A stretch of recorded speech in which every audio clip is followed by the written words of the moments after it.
আসসালামু আলাইকুম বন্ধুরা, মাত্র 3টি উপকরণ দিয়ে তৈরি করুন প্রাণ ঠান্ডা করা পাকা আমের পুডিং। এখন কিন্তু পাকা আমের সিজন চলছে, তাই খুব সহজেই পাকা আম দিয়ে পুডিংটা বানিয়ে নিতে পারবেন। এই গরমে ঠান্ডা ঠান্ডা আমের পুডিং খেতে কিন্তু ভীষণ ভালো লাগে, আর বাচ্চা থেকে বড় সবাই খুবই পছন্দ করবে।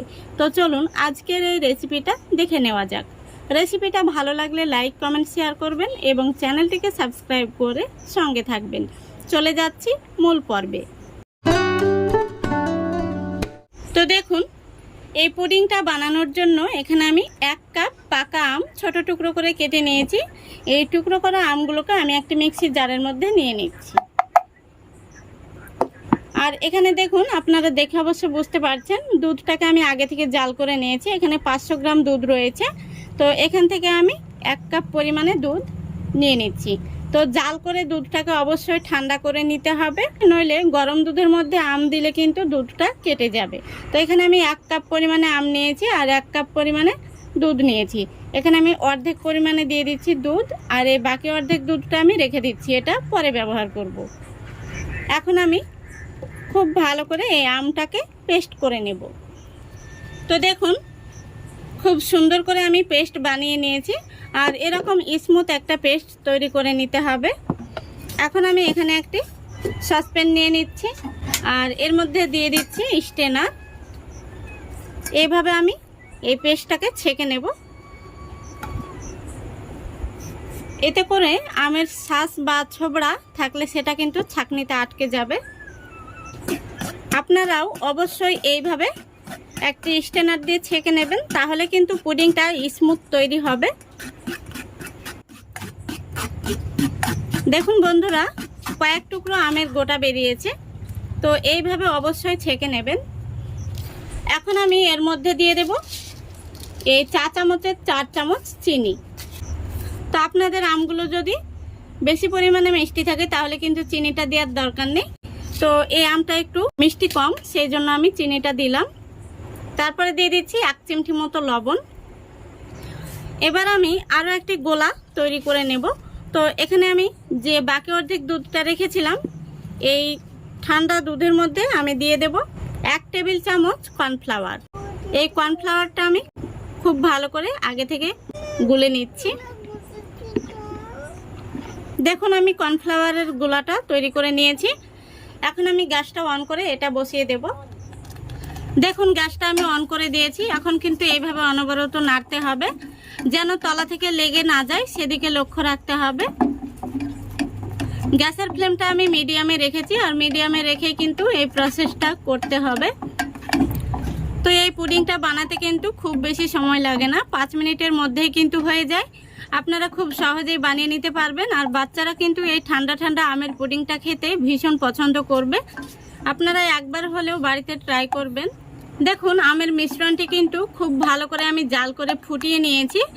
এখন গ্যাসের ফ্লেমটা একদম লো ফ্লেমে রেখে দিলাম, আর লো ফ্লেমে রেখে দিয়ে এখন আমি যে কর্নফ্লাওয়ারের গোলাটা তৈরি করেছিলাম সেই গোলাটা অল্প অল্প করে দিয়ে দেব, আর অনবরত কিন্তু নাড়তে হবে। তো একবারে কিন্তু মিশ্রণটি দেওয়া যাবে না, এইভাবে অল্প অল্প দিতে হবে আর অনবরত নাড়তে হবে।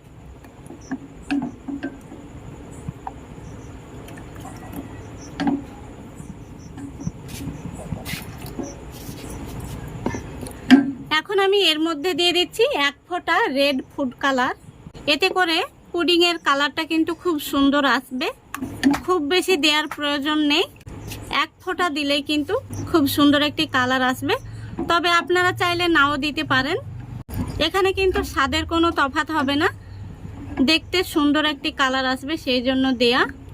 দেখুন, ফুড কালারটা দেওয়ার পরে খুব সুন্দর একটি কালার এসেছে। তো এইভাবে আমি আরও কিছুক্ষণ জাল করে নেব। দেখতেই পাচ্ছেন মিশ্রণটি ঘন হয়ে গেছে, আর খুব সুন্দর করে কিন্তু আমি আরও কিছুক্ষণ জাল করে নিয়েছি। এখন আমি গ্যাসটা অফ করে দিচ্ছি, আর এই গরম থাকা অবস্থাতেই আমি একটি বাটির মধ্যে এই পুডিংয়ের মিশ্রণটি ঢেলে নেব। দেখুন, এখানে আমি একটি স্টিলের বাটি নিয়েছি, আর বাটিটাতে আগে থেকে একটু তেল মাখিয়ে নিয়েছি। এখন আমি পুডিংয়ের এই মিশ্রণটি গরম থাকা অবস্থাতেই ঢেলে নিচ্ছি। এইভাবে আমি একটু স্প্যাচুলা দিয়ে সমান করে দিলাম। দেখুন খুব সুন্দরভাবে পুডিংটা সেট হয়ে গেছে। তো এখন আমি এইভাবে বাটিটাকে রেখে দেবো ঠান্ডা হওয়া পর্যন্ত। ঠান্ডা হওয়ার পর আমি নর্মাল ফ্রিজে 1 ঘন্টা রেখে দেবো, তারপরে ফিরে এসে আপনাদের দেখাবো পুডিংটা কত সুন্দরভাবে জমেছে।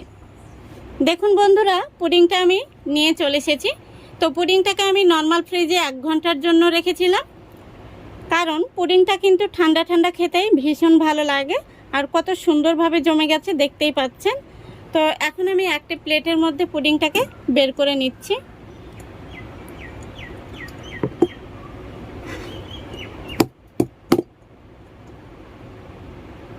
দেখুন পুডিংটা কত সুন্দর হয়েছে। উপর থেকে আমি একটি পুদিনা পাতা দিয়ে দিচ্ছি। এবার দেখুন পুডিংটা দেখতে আরও সুন্দর লাগছে কিন্তু। তো বন্ধুরা, খুবই সহজে কিন্তু মাত্র 2 থেকে 3টি উপকরণ দিয়ে এই পুডিংটা আপনারা বানিয়ে নিতে পারবেন। আর বাচ্চা থেকে বড় সবাই কিন্তু এই পুডিংটা খেতে ভীষণ পছন্দ করবে। আর ঠান্ডা ঠান্ডা এই পুডিংটা খেলে কিন্তু মন প্রাণ দুটোই ঠান্ডা হয়ে যাবে। পুডিংটা আমি আপনাদের কেটেও দেখিয়ে দিচ্ছি কত সুন্দর হয়েছে। দেখুন কত সুন্দরভাবে কিন্তু জমেছে পুডিংটা, দারুণ হয়েছে। তো আশা করছি আজকের এই রেসিপিটা আপনাদের ভালো লেগেছে। ভালো লাগলে অবশ্যই লাইক কমেন্ট শেয়ার করে দেবেন এবং চ্যানেলটিকে সাবস্ক্রাইব করে অল নোটিফিকেশানটি অন করে সঙ্গে থাকবেন।